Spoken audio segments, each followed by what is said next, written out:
Ricoh is pausing the Pentax film project as there is no demand for a $500 half-frame camera with a toy build quality. Or at least that's my wild interpretation of Stephen Dowling's article on Cosmo Photo. It covers TKO, the designer of the Pentax 17, leaving. It has this statement he made on Instagram as well as Ricoh's response. Ricoh said that they are interested in hearing feedback before making any plans for future film cameras. I'm going to go out on a limb and say there are no plans for any future film cameras and they're not going to be making any, and I would be surprised if they continue to release DSLRs. The article is linked in the description. I don't know how anyone could be surprised by the lack of interest in the camera.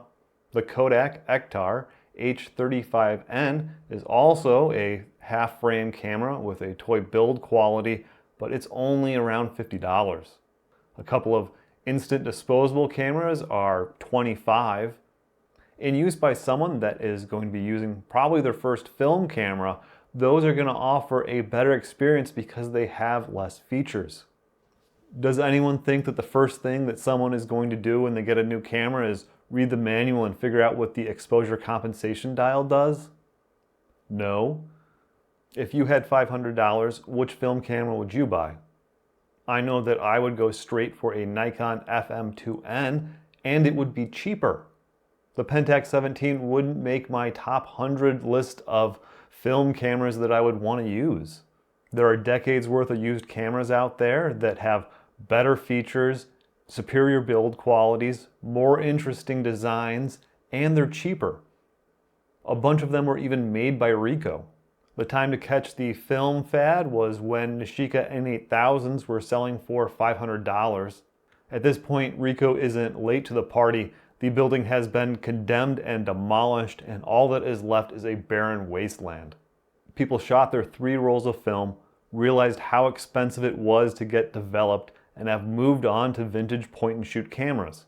The photographers that are left have higher budgets and are more interested in photography, which requires a camera to have features.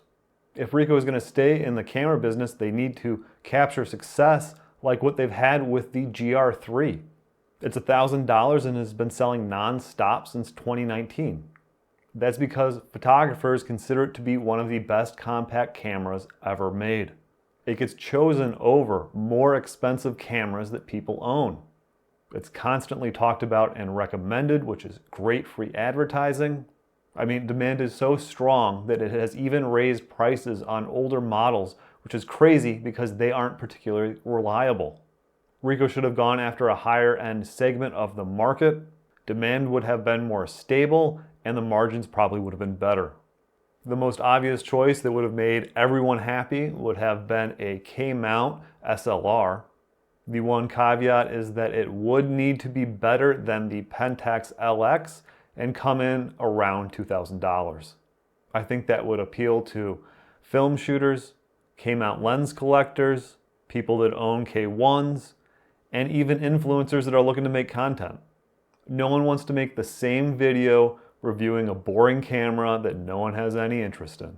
People want to see how their favorite lens will do on the hottest new camera. If people were to say anything that the camera was not the best K-mount SLR ever made, it would be a failure. If they say that, it would be extremely successful. Word of mouth should always be, it's the best. It worked out great for the GR3. If they could do that, there would be demand for new high-end lenses, and it could breathe sales into the DSLRs. At least that would have the opportunity for follow-up sales, unlike the decision with the Pentax 17 where there's nothing to bring anyone back to the brand. For an example of this strategy not failing, look at the Sigma BF. It has a premium build, which gets around the upfront cost involved in injection molding parts. There's no shutter, which removes a point of failure and reduces cost. Sigma isn't going to need to sell them by the tens of thousands to break even. They aren't going to have to invest a ton of money up front in production because the production numbers aren't going to be that high. They don't need to scale up production or outsource it. Sigma named it Beautiful Foolishness because they know they're not going to lose millions of dollars on the camera. The other thing people are clamoring for is a new 645 camera, which I don't see happening. That would just never be able to compete with the prices on used cameras. That's the same for panoramic cameras, regardless of the format. I hate to be the bearer of bad news for the 10 people that are asking for it, but no, Ricoh is not going to release a cheaper version of the Hasselblad X-Pan. Overall, I haven't been impressed with Ricoh's ownership of Pentax.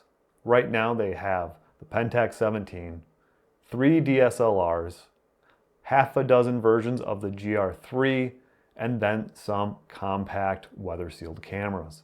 The K1 II was released in 2018. Would you choose that over a Nikon D850 or a Canon 5D Mark IV? I have a hard time believing that the imaging division is bringing in any sort of meaningful revenue. Pentax is a decade behind the competition, and Ricoh isn't in a financial position to change that. Production ending 8 months after the camera has been released is incredibly bad. I would be sad if this is the last camera that Ricoh releases under the Pentax brand, but I could see that as a very real possibility. Hopefully it won't turn out like Yashica.